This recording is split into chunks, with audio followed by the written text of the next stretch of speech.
Ahora en el siguiente punto vamos a estudiar cómo se organizan todos los datos de las variables que estoy estudiando.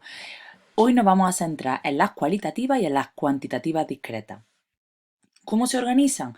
Pues se organizan mediante una tabla de frecuencia. Es una tabla, aquí viene la tabla donde yo voy introduciendo dos cosas. La frecuencia absoluta, que es el número de veces que aparece un valor, y la frecuencia relativa, que es dividir la frecuencia absoluta entre el número total de datos de la muestra. Aquí hay un ejemplo matemático de la tabla de frecuencia, aquí se ponen las modalidades, es decir, los datos, el estudio, y aquí se pondría el número de veces que aparecen y aquí al lado la frecuencia relativa, que es dividir siempre esta cantidad entre esa y da esta. F2 entre N da H2, ¿no? Con esta fórmula que viene aquí. No obstante, luego lo vamos a hacer poco a poco. Te ponen un ejemplo que vamos a estudiar, como son cualitativas, que van a estudiar la industria, la construcción, comercio, el resto de servicios, ¿no? Son sectores donde aquí está la frecuencia, están las frecuencias absolutas, que es el número de veces, ¿no? Que se encuentra la industria, aquí la construcción. ¿Vale? En este caso te dice que representa el sector al que pertenece la empresa de 4 modalidades, ¿vale? Y ahora aquí están las frecuencias relativas, que es dividir esta cantidad entre esa y da esta. Si yo divido 501.000 en 56 entre 3.422.000, no sé cuánto, da esto. Si yo divido eso entre eso, da esto.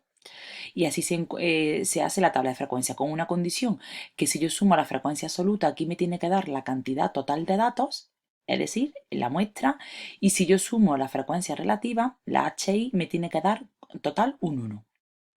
¿Vale? Ahora, ¿cómo se representa esto? ¿Vale? Pues gráficamente se representa mediante un diagrama de barras o por gráficos de sectores.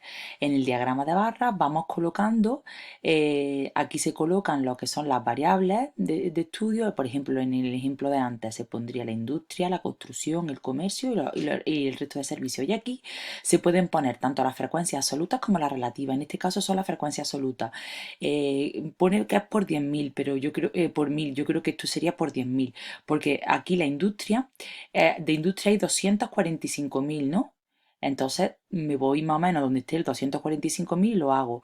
Aquí ha representado la construcción, que eran 500.000, ¿no ves? Se ha ido al 500.000 y lo va haciendo, una barrita en el valor.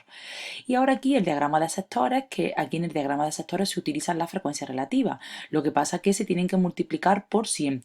Por ejemplo, aquí en la más grande, que es el resto de servicios, son 53,54, porque a la frecuencia relativa, que es 0,53,54, la he multiplicado por 100. No obstante, digo que ahora voy a hacer un ejemplo yo de cómo se hace. Ahora aquí aparece otro ejemplo en los que te dice otro tipo de datos de estudio, ¿vale? Que son los kilos por habitante de residuos en España en el año 2002 y 2012, que son residuos mezclados, papel, cartón, vidrio y envases mixtos. Aquí pone las cantidades, aquí directamente te hace el diagrama de barras con las cantidades, ¿vale? Desde el año 2002 y el año 2012, con diferentes dibujitos, y lo representa a las diferentes alturas de 0 a 600 y ya está, y punto. Ahora vamos a ver las variables cuantitativas discretas. Las continuas las veremos mañana, porque son un poquillo más complicadillas. Aquí en estos tipos de variables puedo, en la tabla le puedo añadir dos filas más, que es la frecuencia absoluta acumulada, que va sumando la frecuencia absoluta, y la frecuencia relativa acumulada, que va sumando la frecuencia relativa, ¿vale? Ya os diré cómo se hacen. Ahora veremos el ejemplo. Los datos se representan también en un diagrama de barras, pero aquí también puedo hacer un polígono de frecuencia, ¿vale? Que es uniendo los extremos del diagrama de barra. Bueno, vamos a ver un ejemplo. Te dice que en una comunidad de 48 vecinos el número de personas en cada vivienda es la siguiente. Pues me dan todos estos datos. Me dice que haga el diagrama, han hecho el diagrama de barra, tanto para la frecuencia absoluta y la frecuencia absoluta acumulada, es decir, para la FI y para la FI mayúscula. ¿Qué hay que hacer? Hay que hacer una tabla donde tienen que aparecer todos los números que aparecen aquí. El más chiquito es el 1, aparece el 2, el 3, el 4 y el 5 el más grande.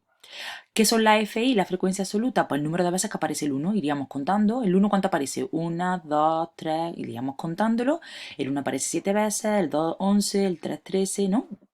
El 4, 12, el 5, 5 y si yo sumo toda la frecuencia absoluta me tiene que dar 48, que es el número de vecinos.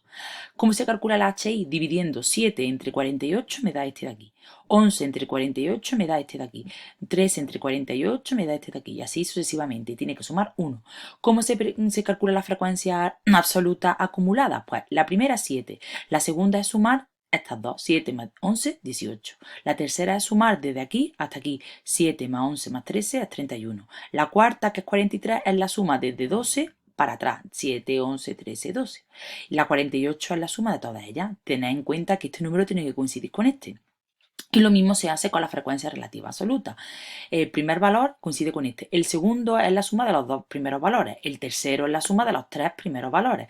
El cuarto es la suma de los cuatro primeros valores. Y el quinto tiene que ser la suma de todos. Ya como el último tiene que darte uno.